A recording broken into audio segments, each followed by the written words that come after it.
RCF. Bonjour Pierruc, bonjour à tous. Place à l'édition locale en Champagne en ce mardi 3 mars au sommaire. À l'approche des municipales, l'Action catholique ouvrière appelle à la participation citoyenne et organise un temps d'échange ouvert à tous le 6 mars à Châlons-en-Champagne pour réfléchir à l'engagement démocratique au quotidien. Le Stade de Reims défie le Racing Club de Strasbourg, équipe de Ligue 1 ce soir à 21h en quart de finale de la Coupe de France de football. Un sacré défi pour les Rouges et Blancs, invaincus depuis 7 matchs mais qui n'ont plus marqué de but depuis leur qualification 3-0 face au Mans le 3 février dernier. Mais tout d'abord, un point sur la météo. Près de chez vous en Champagne, un temps calme, ensoleillé, une journée printanière on peut dire ça, mais attention aux brumes et brouillards par endroits ce matin, notamment vers l'ouest de la Champagne, allant de la Cité des Sacres vers la Brie champenoise, même du côté de Romilly-sur-Seine, Nogent-sur-Seine. Soyez très vigilants si vous prenez la route ce matin.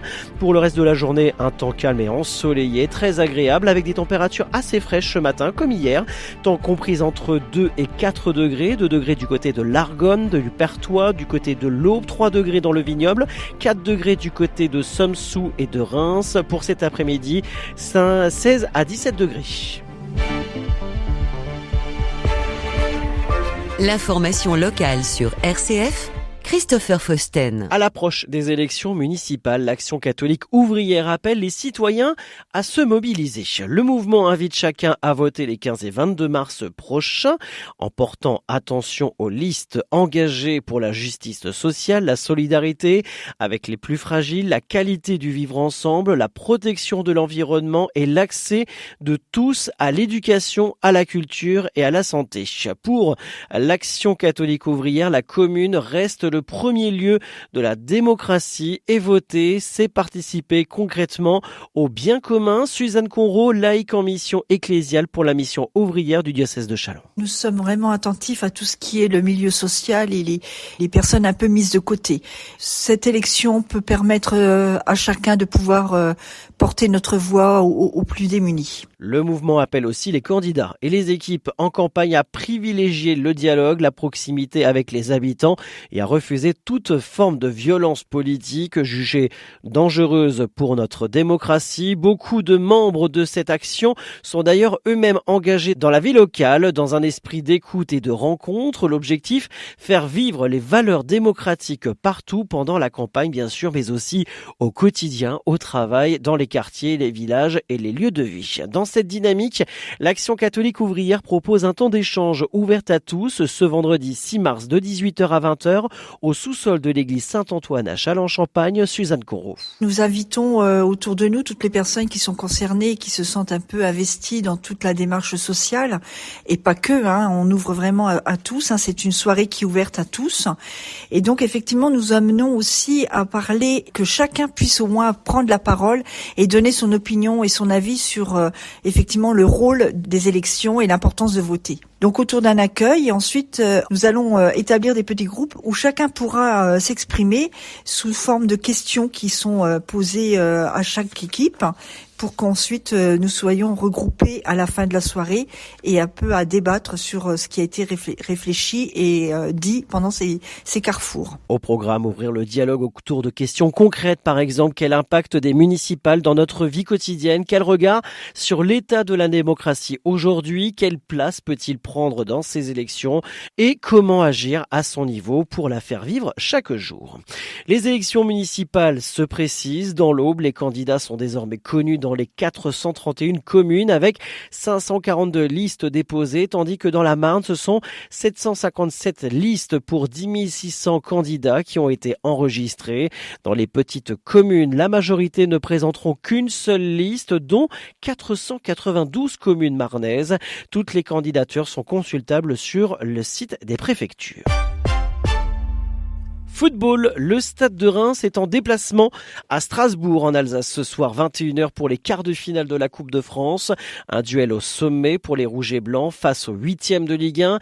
Karel Garetz pose son regard sur ce match qui s'annonce comme un véritable défi. C'est une équipe qui est très bien quand tu les analyses. Il y a beaucoup de choses dans le foot moderne qui est dans cette équipe. Et c'est une équipe très jeune, Donc, c'est-à-dire, ils ont de qualité. Techniquement, ils vont très vite. Ils ont beaucoup de personnalité aussi, malgré qui est jeune.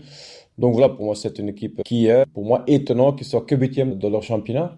Donc on sait que ce sera un gros morceau pour nous. Mais de l'autre côté, c'est un match 90 minutes. On va quand même donner une bonne opposition. Je pense qu'on va surtout regarder, comme à chaque fois, regarder quels sont nos points forts. Et de l'autre côté, qu'est-ce qu'on doit faire pour neutraliser les points forts de l'adversaire. Donc on va faire là exactement la même chose. On va préparer quelque chose que se compose, qu'on est convaincu que s'il est le mieux, pour avoir un résultat positif. Invaincu depuis 7 matchs, toutes compétitions confondues, les Rémois ont une base solide. Mais problème, il reste sur 4 matchs nuls 0-0 consécutifs et n'ont plus inscrit le moindre but depuis le 3 février dernier. La victoire 3-0 contre Le Mans en 8e de finale de la Coupe de France. L'avant-centre Mohamed Darami, de retour de blessure depuis quelques semaines, pourrait bien être l'homme providentiel dans le secteur offensif et espère trouver la faille face à Strasbourg. Je pense, j'espère, parce que Strasbourg c'est une bonne équipe aussi. Et maintenant, en bonne forme aussi. Et c'est la même pour nous. Et pas marquer, mais pas perdre les matchs. Et c'est tout le monde focus, tout le monde 100% parce que Strasbourg c'est effectif. Et, transition avec les balles, sans la balle, c'est beaucoup presse, intensité. Et c'est comme ça. Des propos recueillis sur la chaîne YouTube du Stade de Reims. Strasbourg-Reims est à suivre à partir de 21h et diffusé sur la chaîne payante beIN Sport. Dans l'Aube, le site Rachy de Troyes, lieu de mémoire européen, vient d'obtenir le label patrimoine européen. Né à Troyes au XIe siècle, Rachy est une figure majeure du judaïsme médiéval, dont les écrits ont circulé à travers toute l'Europe. Cette labellisation, portée par le GIP Rachy Troyes et l'Aube en Grand Est, valorise 6 sites liés à sa mémoire et souligne son influence universelle sur la pensée européenne. Le Grand Est voit ainsi son patrimoine culturel et historique reconnu à l'échelle européenne, reflet des valeurs de tolérance, de dialogue et de liberté.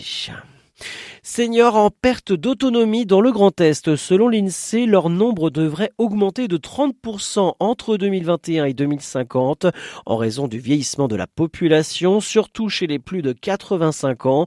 La hausse sera plus marquée en Alsace, moins en Haute-Marne et dans les Ardennes.